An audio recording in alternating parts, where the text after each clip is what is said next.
So while making the notes, you all have books.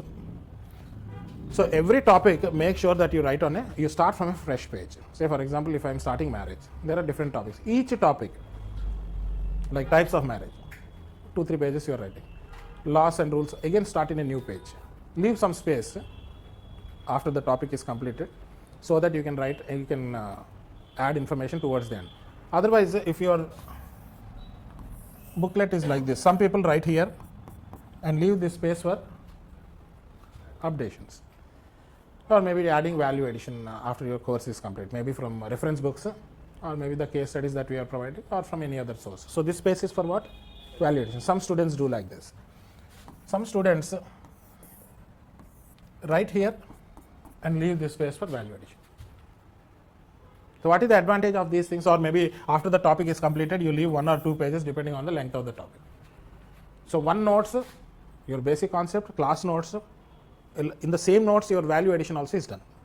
So you need not refer multiple sources. One book or 2 booklets or 3 booklets or 4 booklets is the final thing. You get my point? But after the classes, or if you are writing the notes again, then doing value addition, it is duplication. Instead of that one, what you can do, you can revise the same thing 4 or 5 times and practice 2 or 3 times in the time span in which you are preparing the new notes. You get my point? So notes is done here. Upgradations you can do after the course is over, isn't it? And then this will be the final source. The same thing you are reading over and over again and writing number of times.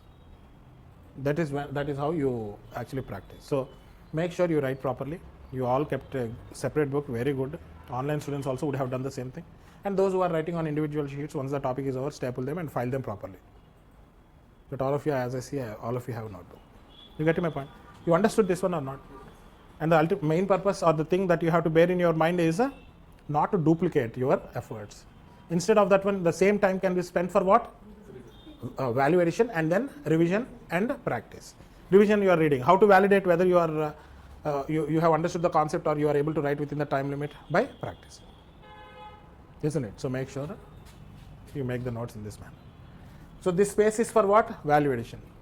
So value addition comes in the form of maybe a definition which I did not teach. Maybe there are 100 students. All 100 students writing the same definition, even though there are a choice of it. Maybe you are reading the book and you found a definition which is like easier, or maybe which you liked, you can use that one. Maybe I have given you some examples.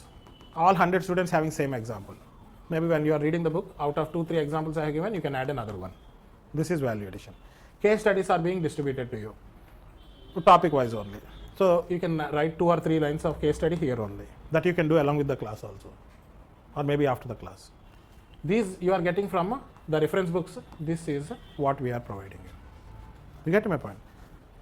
So this either simultaneously you can do, or after the those who are writing 2026 can do it simultaneously. Those who are writing 2027, a lot of time after our course is over, you can do. Clear cut? So make sure you follow this one, and this is how you make the notes.